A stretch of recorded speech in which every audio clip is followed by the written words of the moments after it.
अस्सलाम वालेकुम students, how are you. कैसे हैं आप? उम्मीद करता हूं कि आप सब ठीक होंगे।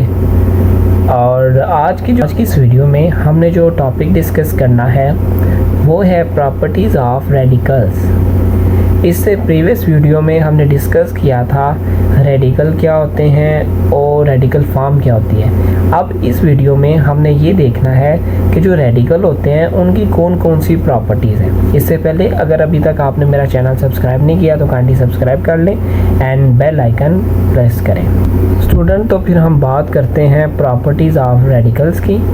तो इन प्रॉपर्टीज़ को डिस्कस करने से पहले हमने ज़हन में बात रखनी है जो ए और बी यहाँ यूज़ किया गया वो रियल नंबर्स हैं, कोई भी रियल नंबर हो सकते हैं। और जो एम और एन जो इनके एक्सपोनेंट के तौर पर यूज़ होंगे उसको हम बोलेंगे पॉजिटिव इंटीजर्स। इससे पहले मैं उम्मीद करता हूँ कि आपको पता होगा कि किसी भी बेस का एक्सपोनेंट क्या होता है। तो ये एग्ज़ाम्पल है, ये किसी भी नंबर की जो पावर होती है उसको हम बोलते हैं एक्सपोनेंट या इंडेक्स बोलते हैं। क्या बोलते हैं? एक्सपोनेंट। क्या बोलते हैं? एक्सपोनेंट बोलते हैं। ठीक है, पावर या एक्सपोनेंट। अब जो जिस नंबर की पावर होती है ना उसको उस पावर का बेस बोला जाता है। क्या बोला जाता है? बेस। यानी ए बेस है और उसकी पावर है एन।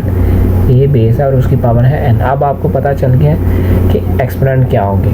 तो अब एम और एन हो सकता है इंडेक्स बना हो, ठीक है, या एक्सपोनेंट बना होगा।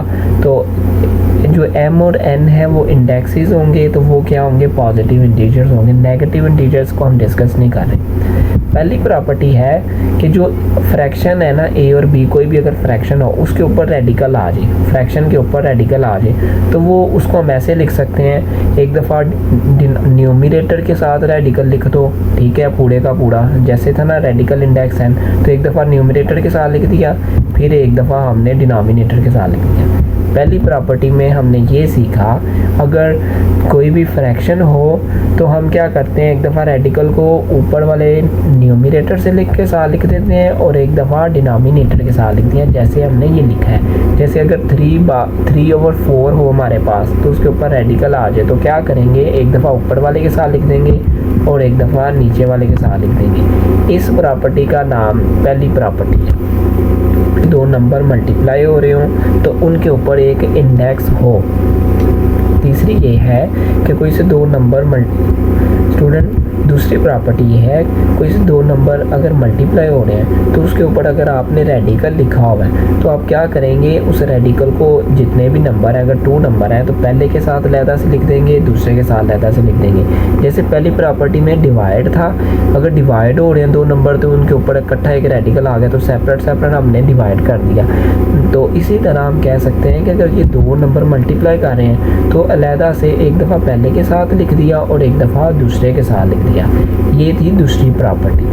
अब स्टूडेंट तीसरी प्रॉपर्टी हमें क्या कहती है, अगर एक रेडिकल है इंडेक्स के साथ और एक और रेडिकल है, ठीक है, जैसे ये रेडिकल है इसका इंडेक्स m है और ये रेडिकल है इसका इंडेक्स n है, तो फिर क्या करेंगे, अगर 2 रेडिकल आ जाए यानी एक रेडिकल है और उसके अंदर एक फिर रेडिकल है तो फिर हम क्या करते हैं, एक रेडिकल लिख देते हैं।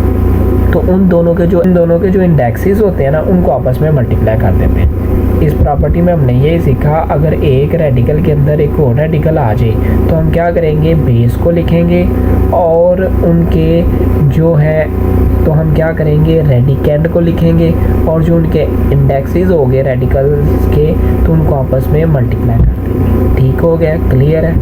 फोर्थ वन क्या है, अगर किसी भी रेडिकेंड का एक्सपोनेंट और उसका इंडेक्स सेम हो, ये प्रॉपर्टी हमारी यूज़ होनी है काफ़ी एक्सरसाइज 2.3 में।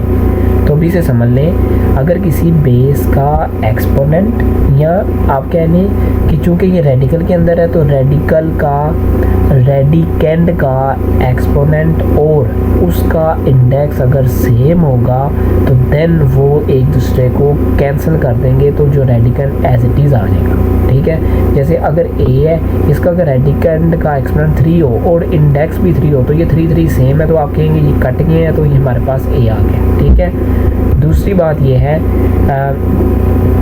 इसके बाद वाली प्रॉपर्टी स्टूडेंट ये है कि अगर आपका जो रेडिकेंड है उसकी एक पावर है तो और इंडेक्स भी है आपके रेडिकल का, तो आप क्या करेंगे, जो रेडिकेंड की पावर होती है ना वो पूरे रेडिकल की पावर बन जाती है। फिफ्थ वन हमें ये कहती है कि जो रेडिकेंड की पावर होती है ये वो पूरे रेडिकल की पावर बन जाती है। जैसे मैंने क्या किया, पूरा रेडिकल लिखा रेडिकेंड के साथ, तो फिर ए के साथ ये ए आ गया और ये रेडिकेंड लिख दिया, इंडेक्स एन लिख दिया, तो मैंने होल पावर जो उसकी रेडिकेंड की जो पावर थी उसको मैंने सारे की पावर बना दी। तो इस वीडियो में हमने ये डिस्कस किया है कि प्रॉपर्टीज़ ऑफ रेडिकल सिंबल क्या होती हैं।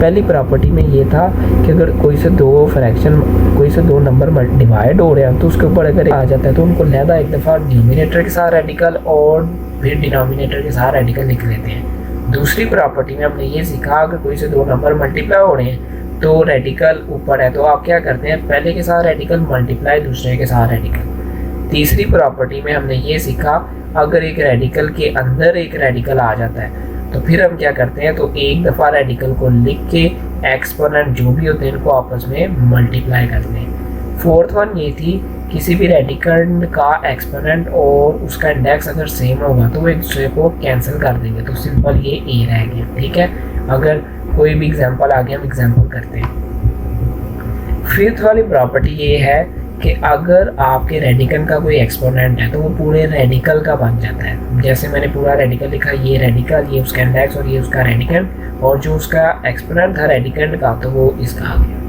उम्मीद सब्सक्राइब करें और बेल आइकन पर क्लिक करें। बहुत शुक्रिया।